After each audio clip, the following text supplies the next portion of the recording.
Ya e fifia fo e fa ino atu le tantu tunu no fa se mai ftelenga ya le vao Levaopolo me se fo e ya por fo Faliuga me se fo ftelenga ya Lofipo o le tantu proclame fa o ino le tantu proclame Vaofilifili o Samoa o le tantu proclame muni le ni fo tausanga ya ona moe fo le toa se ia le tausanga fo le lo fo le tua to ya mata fo le on to fa o le tantu proclame me le Samoa le tunu pele le la tato o tato proclame le la tati antu e le sa se lua le ftelenga ya le Vaopolo ma le lenga foi ya Lofipo mo le amataina le tato proclame ai manuia tele ya le fiafi mo você vanora talantu le leina Faasamoa tato tino ya amaia le file mo le tua tato te Faasamoa ia te faloalo pe no masania i tato melea ya la ftelenga le Vaopolo ma lo tofa lo po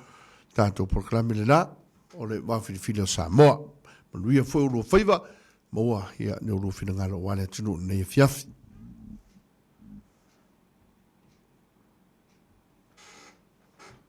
Wa foi le fiafi mal tanto proclame fa fonga Samoa alo foi le tautua i le tunu le nei aso i faiva matiute ai manatu Samoa le nei vaenga o le aso wa mapuane i maota malawa ngata foi lea ua taunga ifo foi le la o le nei aso wa foi faiva tofi matiute fatino ta wa ona tanto abele mua i le antua tanto faftei alo na lofa malo na le lei ia o tanto wa ulia fia por kalame o le Vaofilifili o Samoa le nei fiafi le o le au faia se tanto talo ia mata ele tanto por kalame faftei tele lo manto tua matou te mua ia feane a matu le vi inga le fa manu ma le faftai wa le au noina ona e maftaina lo manto tunu e a fua i o manto taitai o manto matua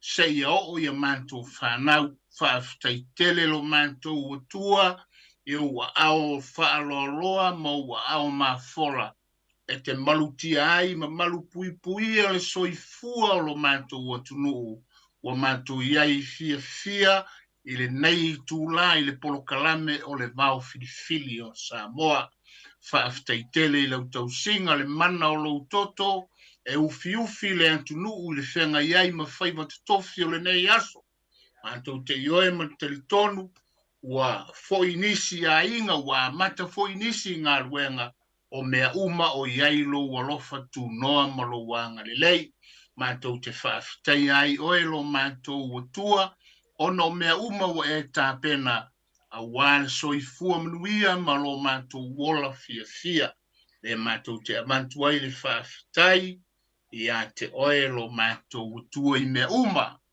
i mea alofa ua manto maua mai a te oe mea alofa o le mafaufau o mea alofa o le tino sili mea alofa fale anganga whaaftaitele ui lava e le misi lava tala ave a wale malanga le maliu ma le oti o whala me lave te tupu whafua sei ai mātou te ioe e tū mātila ma tū māualunga pēr lo alofa tū noa i a Samoa le mātou te whaftai ai o mātou avantu le whamanu e le au noa e vi i ai oe lo mātou tua ia o le neia fiafi mātou sauni e whaila mātou polokalame pe o na masani ai mātou wala au le mana soaswani oe lo mātou tua e manu i ai mea uma wha moe te fōa i le tō whālo loto le whautanga tala i lo mātou atunuu ia wā mātou whanau o lalo vaoa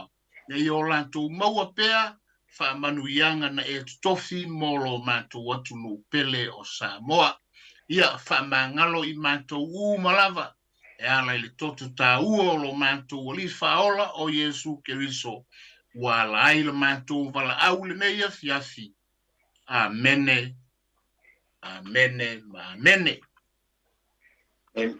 ia Lofipo ia la kapo ia kuai fetalai e fa Peilua il tanto watulu ma le nganga falualo tai vao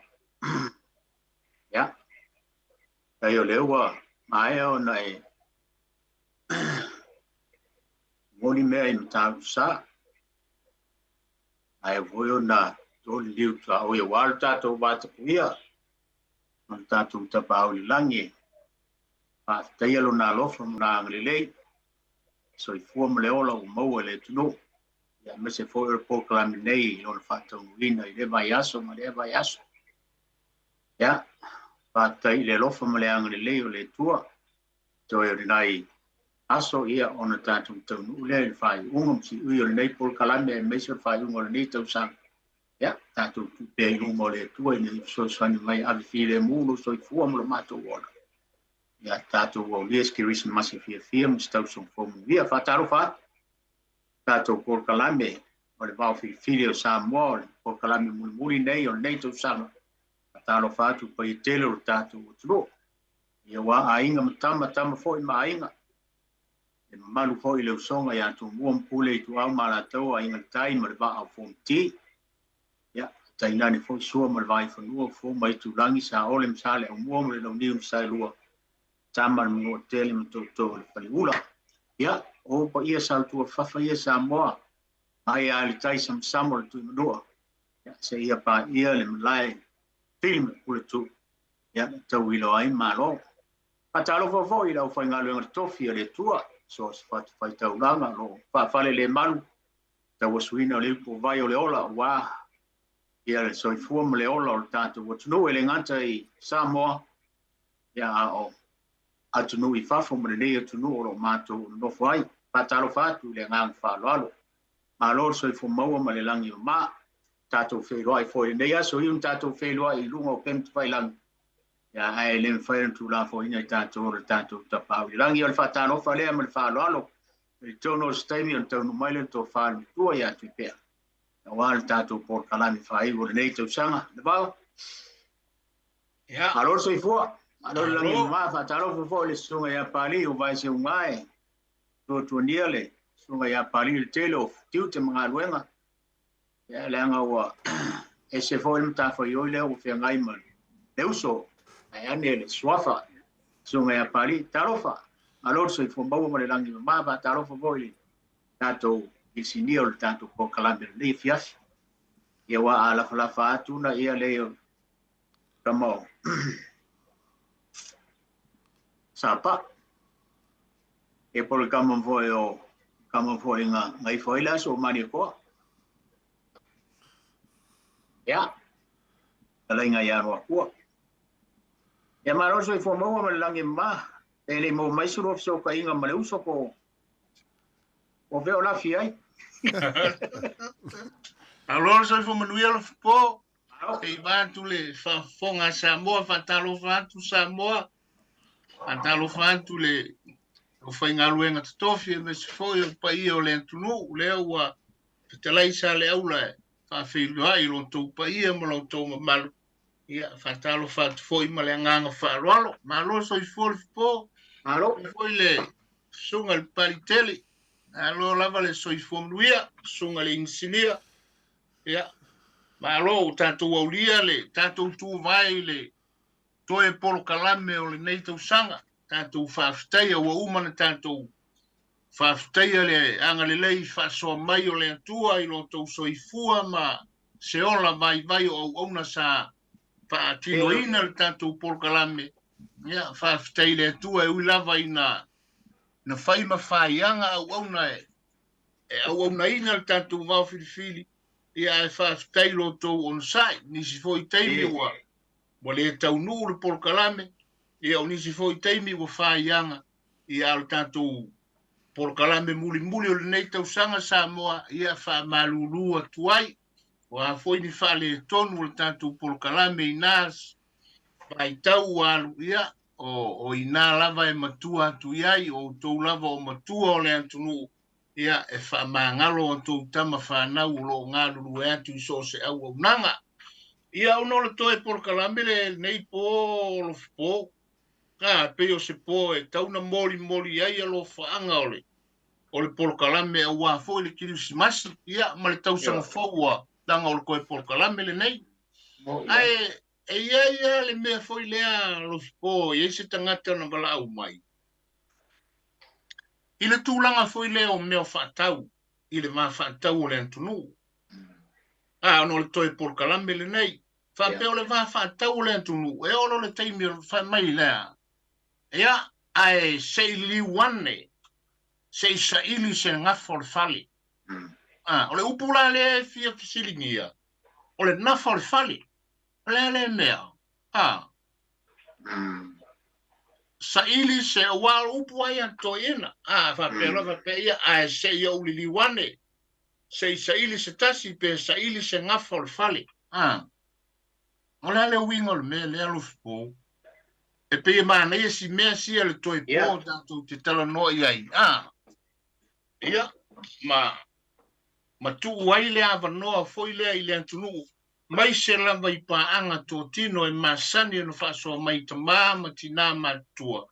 Ia I se avanoa mori e foi e o lanto o lofaanga.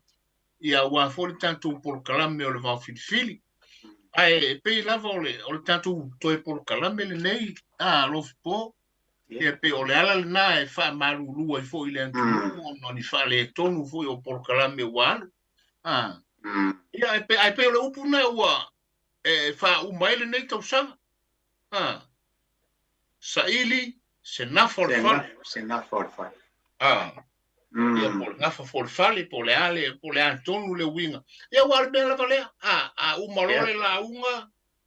Ia, pe umale fola ava. Ia ona fa pelo le, ia o lea ua mapu si tanga le sa, o le tautai sa.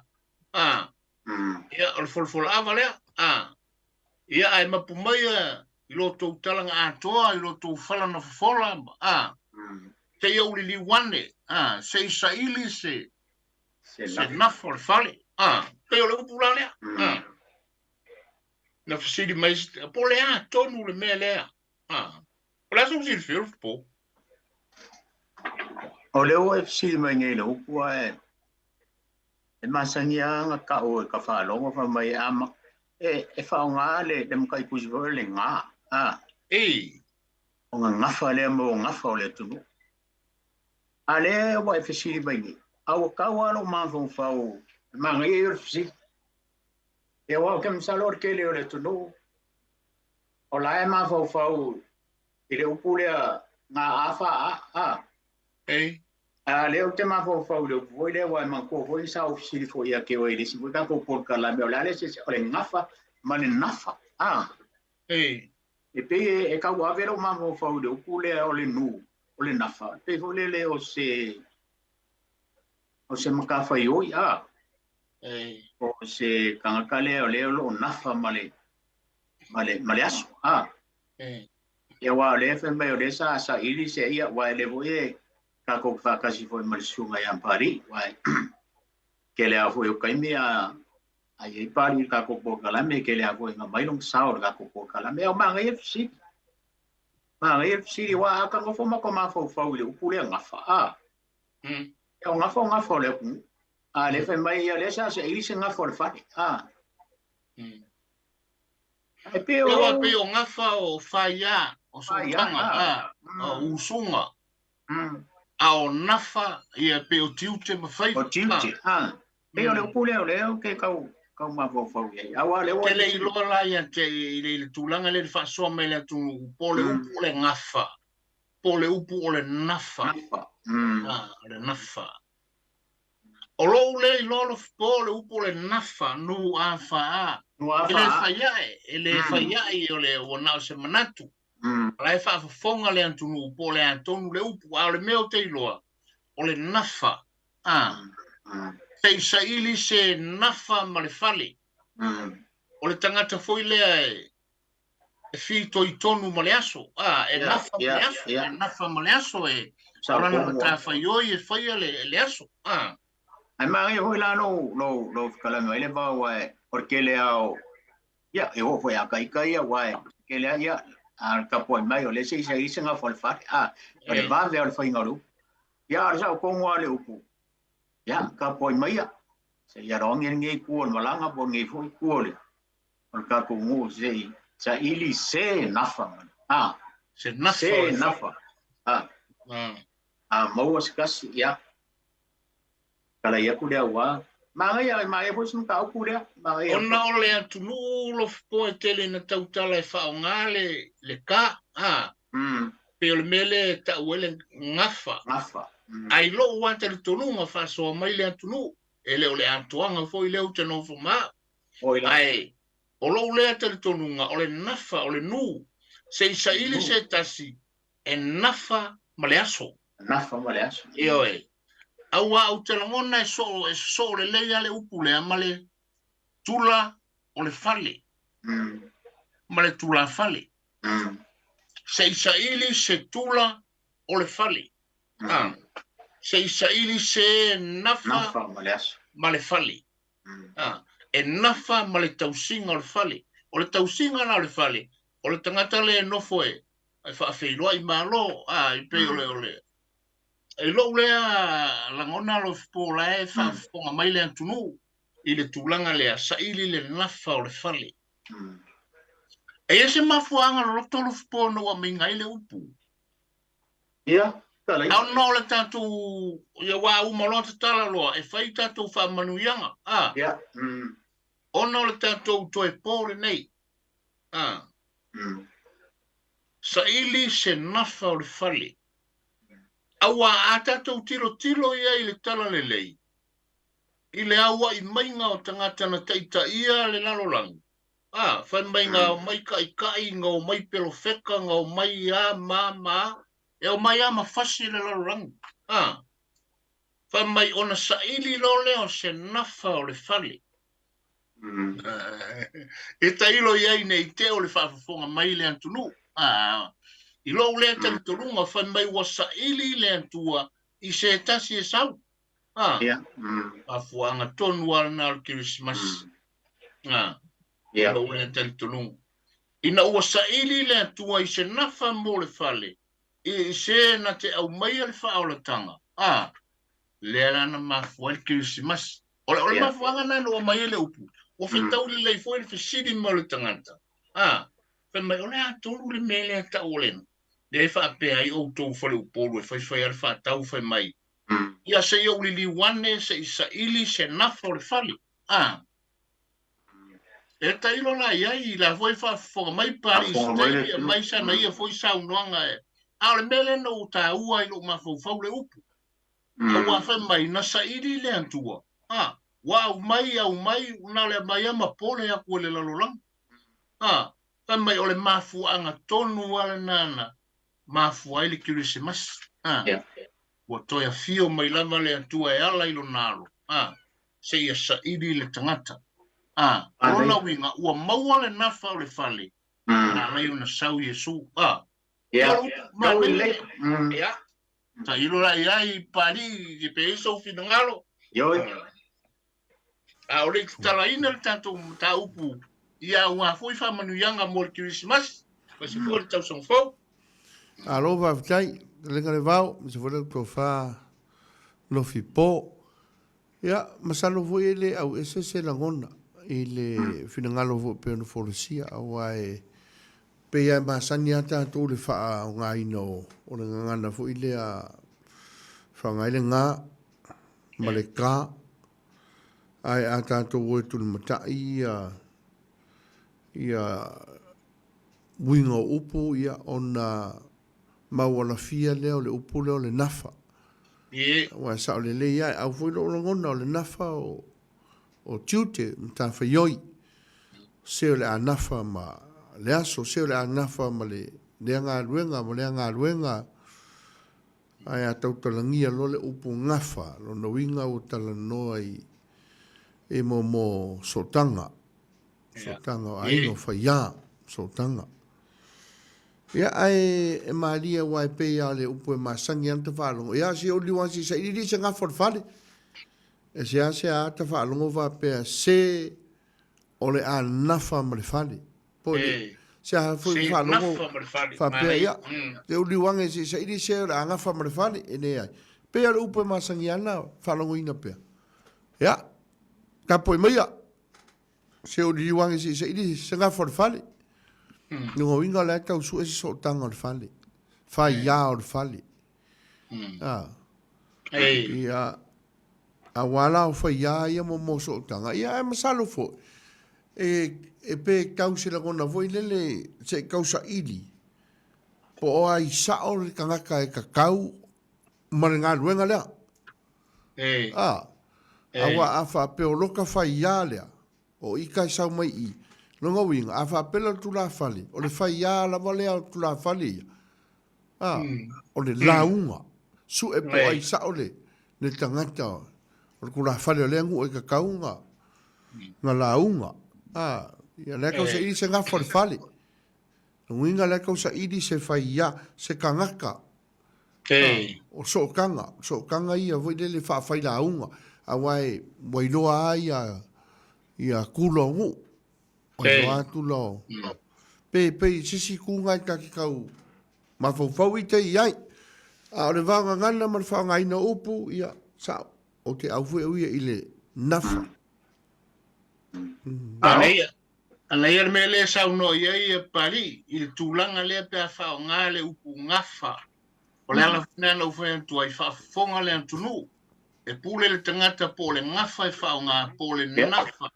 I le tūlanga le i le mea o lai eilo na tali tonunga. A waa whai fo le ngafa.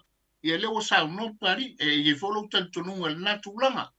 A waa e tofu lama le fale malona tūla. O lona winga e tofu lama le fale ma le tangata e ona le fale. O lona winga e tofu le fale ma le ngafa o le fale pe antato woi so tanga. E ia le tangata e onga le fale. Pe antato woi fa ia e pe o le mele na tala i pari. O sau ia su ia pa uele sunga pa uile le pari tele. O lona winga la le tala no feto i e pule lau fa sua po le ngafa e te talitonu iai po le nafa aua e mawhai lava i tu uma i au lo le talitolunga ia le fau whaluaina le sunga le pari tele i le tūlanga le o le nafa o tiute. Ia malenganga whalualo ai manga ia e whai loa pe awa in tatu vola au. Leanga e taku umi meo whamanuianga. Ia ma whasoa fo le tatu il tatu upu mo le ngang wharoalo. Alo? E reo i tatu wala au te mili nei. Salo ia le wel tatu wala au mumua. Talo fa tatu wala au. Sa mama, lagi mama. Alo. Lagi mama. O si va so tua upu ia lua pa mo mole ta mo sa no. Ia. Salo mai fa mo mole for sofa. Ka vai. O ia. Alo, so ivo? O pa mo o pa so ki upu ia lua ta. Sa fa so le tinada ia ko ke fo ti o yo. Ia. O te no ia yu ko la mo pa ya. Ta pa nga ai alo mo tua le ia upu lua yo na va ngana yo na winga pa nga ina le aso mtaso. E lua ia winga upo sa fa winga ina le ese inada le upu le nafa e fatu sa ina le mel ta o le nauna e lata mai no so tanga ia tato ta pe o tiuta mama ta fa yoi ale ngafa e fatu sa ina o le nauna ia po le upu e faisi na mamao no so tanga me tato ta pe o tu e se ngafa pale ono winga o se va enga ela maolo so tanga mai tato ole upu na nafa ia upa tu sai no se upu la tamai so tanga mai tato ya so fai pe ma so uma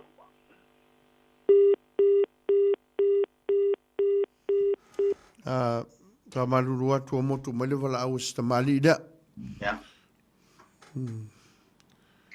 Mana ia fa so pena le motu mai a i le tūlanga le whalau tele ina mai ngale. A masalo te uto e mau mai Siāmoā no le fionga ia tu mta vai.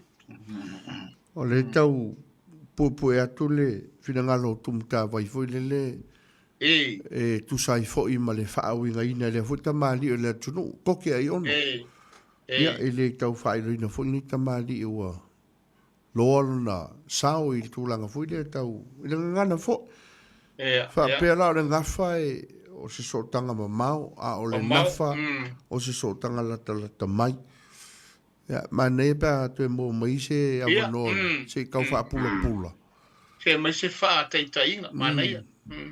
au ai ia le kau lakulo ma fau le upo vole o le ngafa ie po le ngafa vole a ka o le ngafa pe au kala ko lima pe se me mamau Pea, wa ngafa. Wai sa ko valau. Talo for valau. Ya, ma lole. Soi po manguia. Ya ke o ko ma ore ku va nge ko po ia mo ko man. Fa mo le lava vai du pena sa rang si ki foi la lo le tio fa fo fa mo le. Ya, fa tai. Ja, te tapa foi lo suafa, fa mulmole tama. Ja, o meki. Ja, meki melo finalo, malo le o Como ia mek. Lange ma foi I ko va se kon. Yo o le ma o ko suafa ya le fa ko lak foi le lunga lenga on maka po se le ma ngai o maka upu. Ma ngai ke le fo sianga maka upu. Ya ara va ku lo se la ngo ro ko ngaka. Nei. Ya, ole upu le fo ingane va pea ole asa ilisenga pa. Ya waia mara kilo. Waia foi me fai al mako o lo ku ngai ingusila. Ya, e mo muanga va ai kulanga ia. E lua me ke va ia. A fai wakasi le mako o lo ku o la fai se fa makalanga. Pe kala fe ngai ele marko fa fonga anga fa mole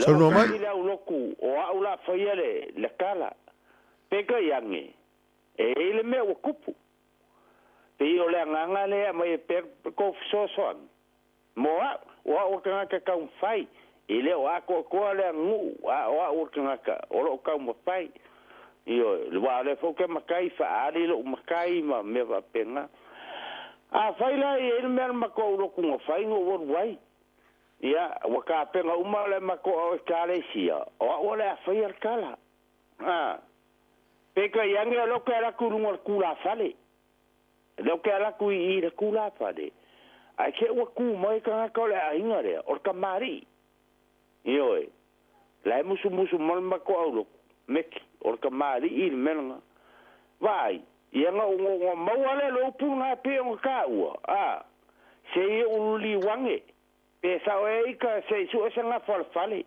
wa fa lo lo ele fa sa nga ilo ka kamare o a kula fale au la fionga la ku mai ia peila menga ba ku sela ngonga ia o ngo ki va par ke minga ngo ki va par u la ngonga o ko le li mai la ia le mako wa o ma fa kala la o ia umala o fie kongore ho se uli wange se suala nga fale le kongwa mai e ko wa fionga io se fa makala nga meki e sa o ikapea ile aveinga le upu wala ke vaku o ka penga kura fale ai ku mai ka mari ia o nga malolo ka ofi ia ilo le upu nga ko o mai se uli wange se suala nga fale Ioi, wala o fape, wala foi kamali, langa finka, or kamali ila kumai, ele fafsanga is kamali, ima skula fale, I me kupu kongo ainga.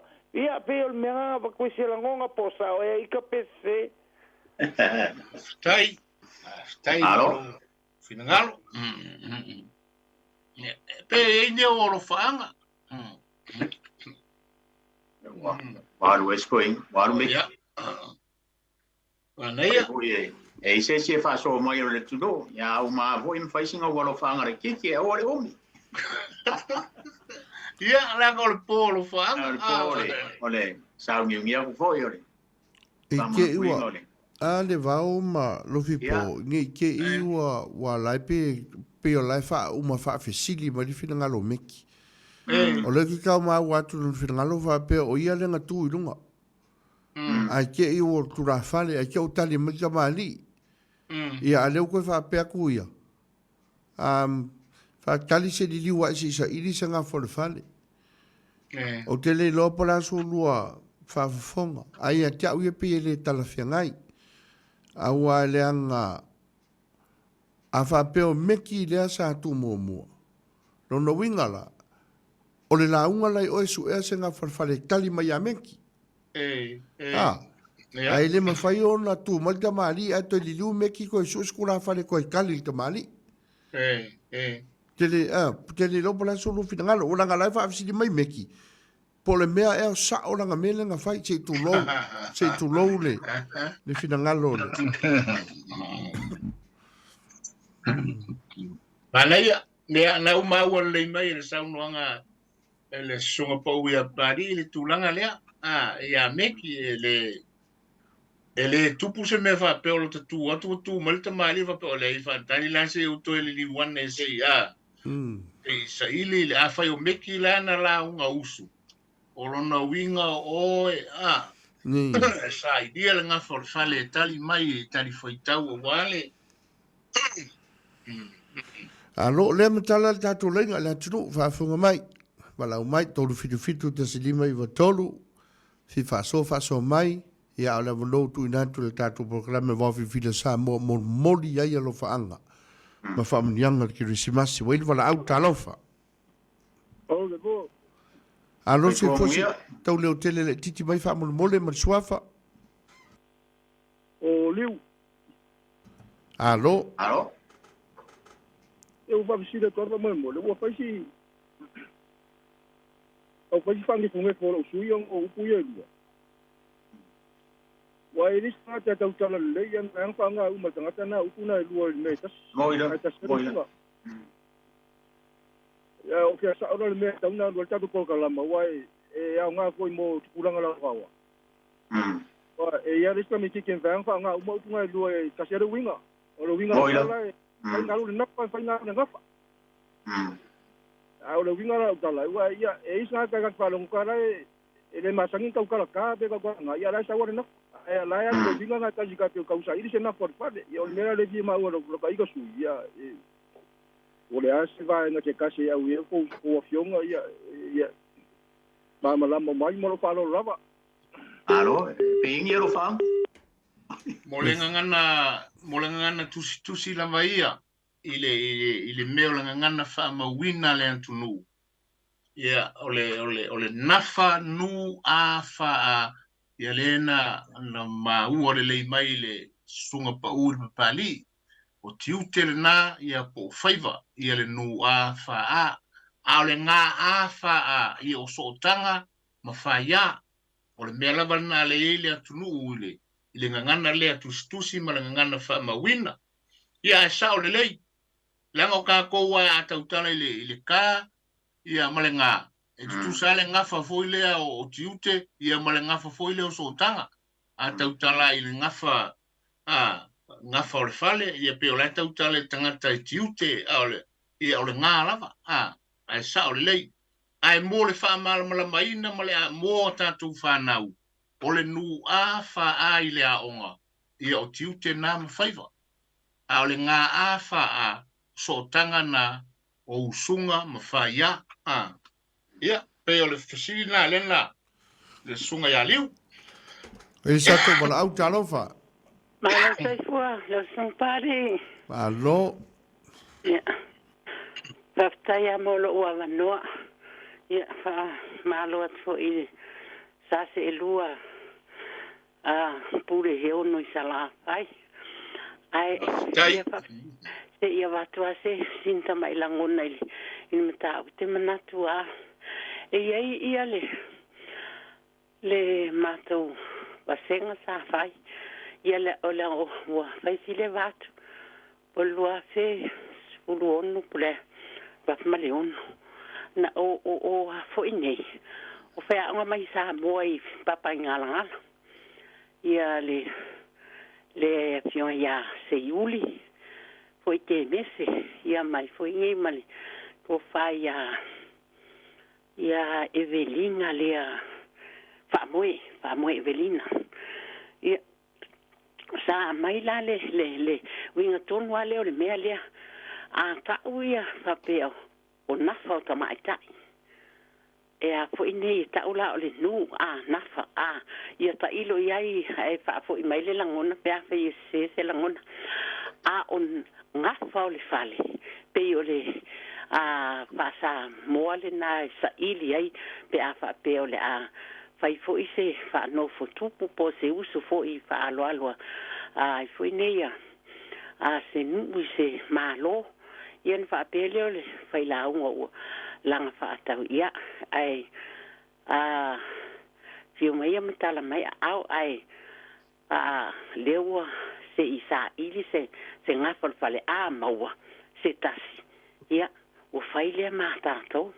ia pe e a fo ine fo ile i ta ilo i lo wala na languna a ta uia nafa o tamaitai o le nafa na a ta ulale ngafa le fasa ili ia se to fa fo ima se fa to tanga i se a fo ia ata te me sala o le ngafa ale ia pe o la ta italia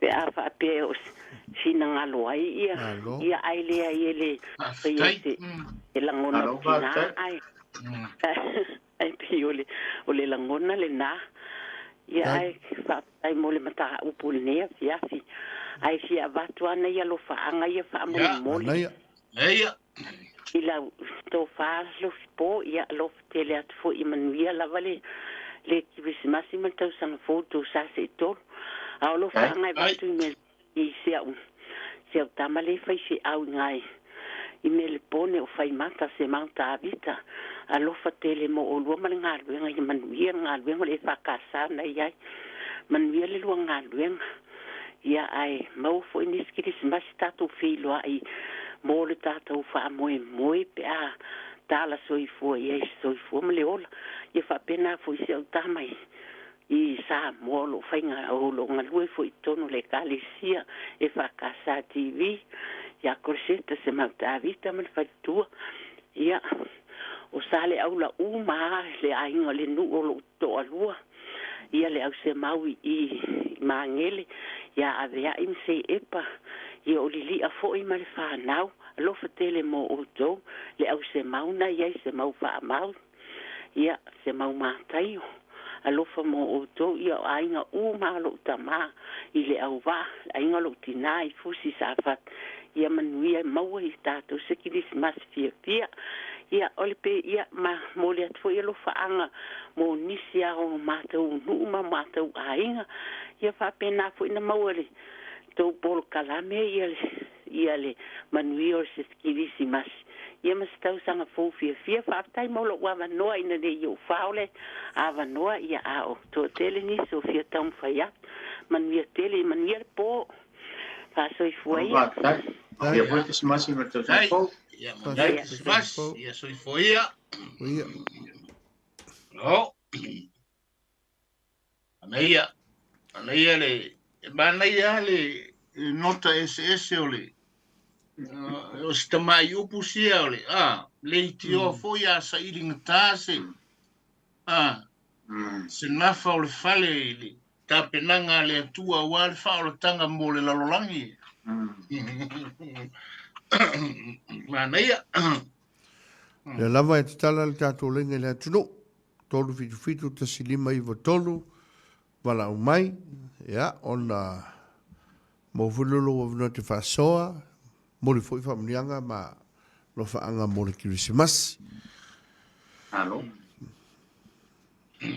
ia o le upu foi o le sa ka ko kala ngo e wa fali foi fina ngalo pali a pe o le tela inga le va o ngai pepe ia o le upu o le van ka fa longo ngi se isa ili se nga fa fali ia ai esa oi wai a o ai nga e makai o langa lava nga e fa o nga le nga male marka ya pe o kama o sa o le upu se isa ili se nga fa mal fali se nafa mal fale e nafa mal fale ia a ka ukala vo i fa o nga le nga ya o le se nga upu ia o ka ko a o ai nga kalai kula fale i wa nga fa o nga le ka male nga a o le sa o le upu se ngafa ma le fale ia o ska ngaka e o le ave e le maka fa yo le ala unga le asu ai ka uma mau ma le upu le ai o meu o ngafa o le tulu ia wai pa wala nga me hoile le o le se senga nga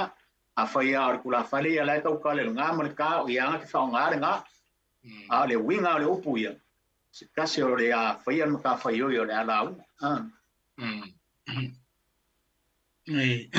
e ai si te mil mato fo e au lotu o te tualano i fo ia pe au falongina upu e lua e lo se tala e tau navane ai e lo se tala fo i fato a fatu ina o tatou faasole ne o te falonga tu loa lava i fao ngale upu le a ngafa i kiute o te fai ai o le o sa o fao ngai no le upu o lo wata le tonunga ma le fale a onga no wa onga meia uia o le nafa e pe faasino i tiute ia vai o toutina o le anafa o to mal tatu mukuka e mai o io le leile se senga upu i lo le tatu nunga nawa ngafa it belongs to genealogy so tanga ma faya nafa ia o pe o le ora o faasino so faasino mangala le anafa o mal tatu te unga falisa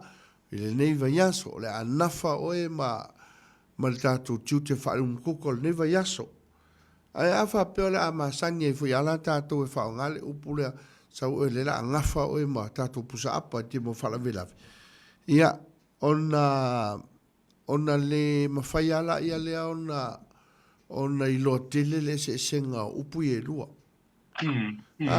ai e mai o ale nga ia le te whai ninga upu e lo tel tonunga miro isa to vala au a lem taratu le tatu lenga le tatu o tino ia peo le ngana tautala le mea le una whainata a le ngana tusi ai e mai o le lei o le nu a wha a o tiute ma whaiva a le ngā a wha a ia o so tanga ma whaia ai pe o le tūlanga le na e tautala loa i ona te le lo le o le se inga ai tusi loa i ona mai o lo le malama le leile se senga o mea i e lua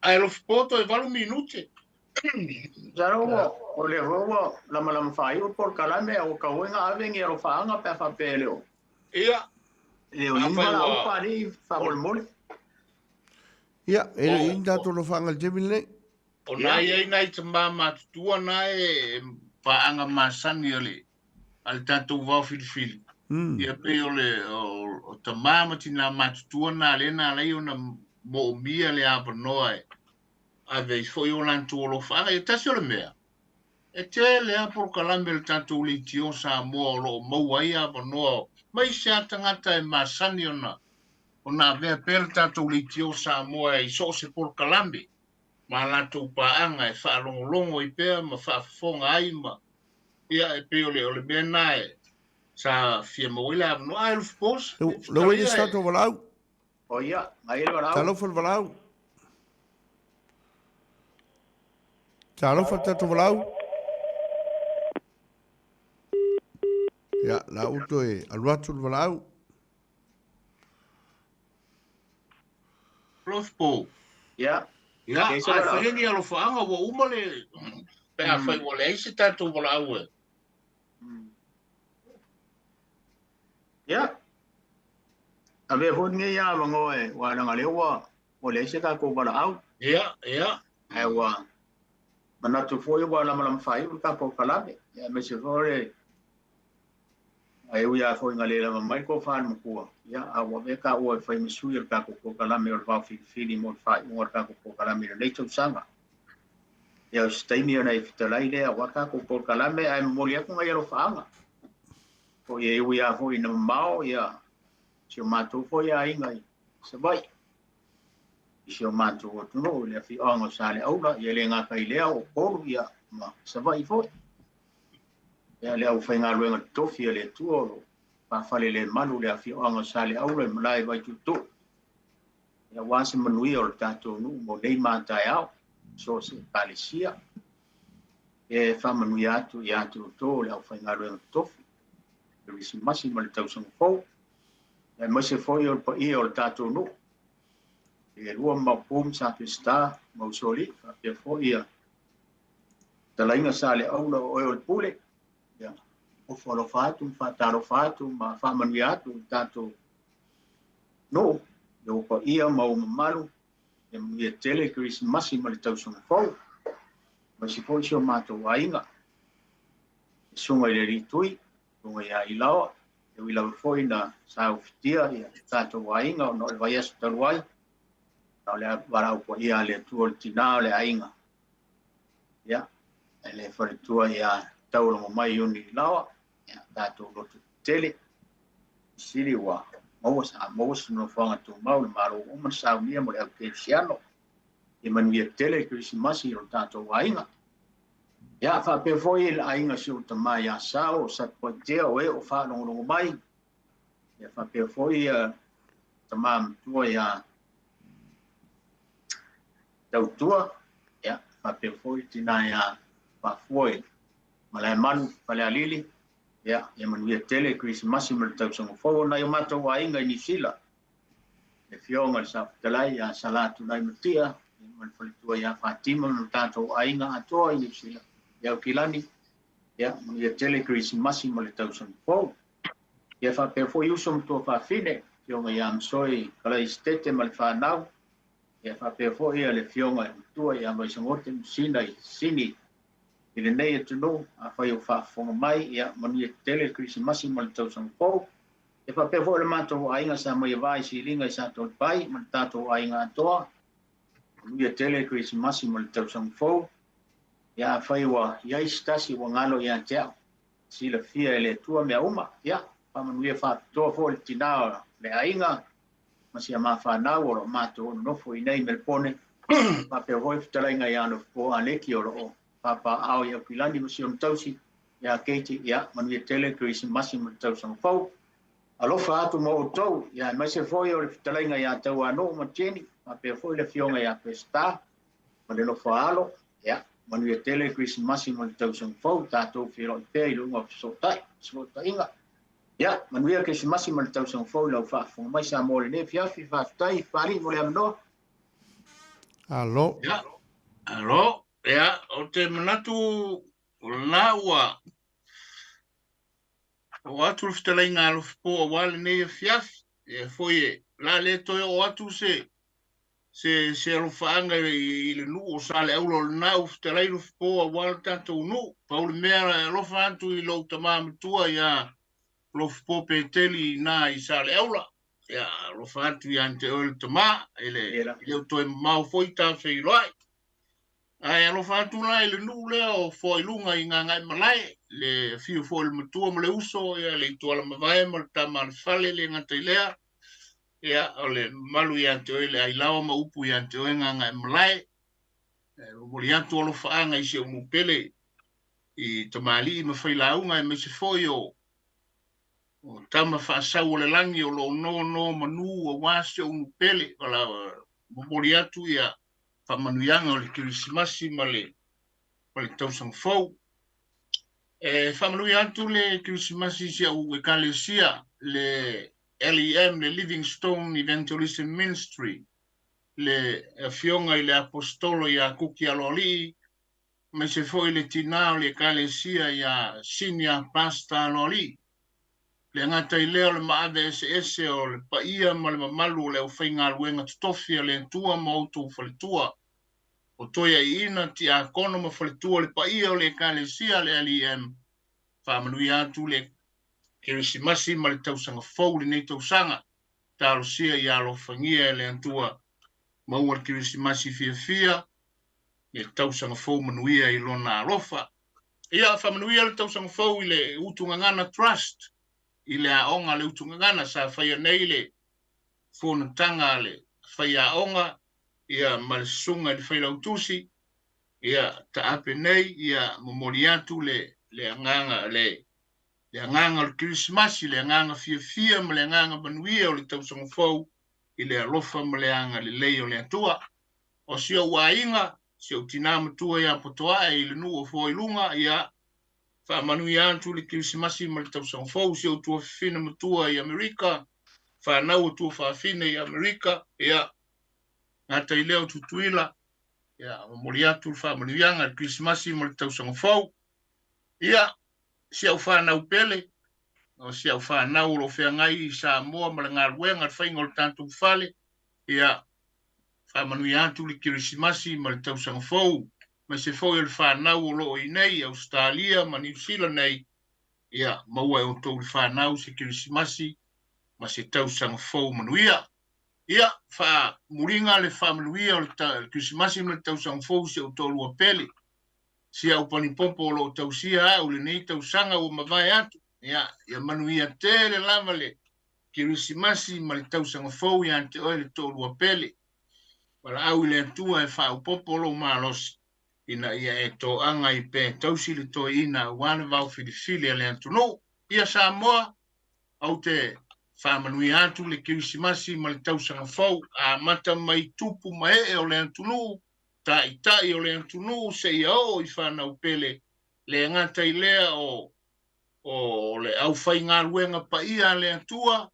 Au whai ngā ruenga tutofi so se tō vine, so se tafa o ngā rurue ai. Whamanui atu le Vaofilifili, le kirisimasi, ma le tausanga fau ia te utou umalawa. Ia maua e utou, i le manuia, ma le fia ma i le atua. Ia Samoa, ia o le a foi se whaale tonu pe o na o atu le teimi o sola, ma ni maa numi o le Vaofilifili le nei tausanga. Ia mātou te matua atu i nā, mātou te wha mole atu, ma wha maulano atu. Samoa, ia mangalo ni whaale tonu o le Vaofilifili i lo tau whingalo whaale atua. Tālo sia i lo naanga le lei ave lo tau soifua mo lo mātou wola. Tātou te auria le tausanga fau wha wai whaiva matiu te tutofi. Ia manuia tele le sunga pari i whiangai ma whaiva. Manuia le kirisimasi ma le tausanga fau i lo sunga pari. Mai se foi o le leitio i lo na pulenga i so se tafa, mai se foi, ia o le sunga le whawhia ngainga ma le whaletua, ia manuia tele, Christmasi, ma le tausanga fau, mai ante au nei, whatalainga ia le fō, ia ma le Vaofilifili, ia whamanuia atu le Christmasi, ma le tausanga fau, ia ma whato soifu atu, Samoa. Soifu ia. Ia, whamanui le Christmasi, la whatalainga, Lofipo, ma se foi lau tō whā, le vau, kātou whiro e foi lātou sanga le lo wholeri.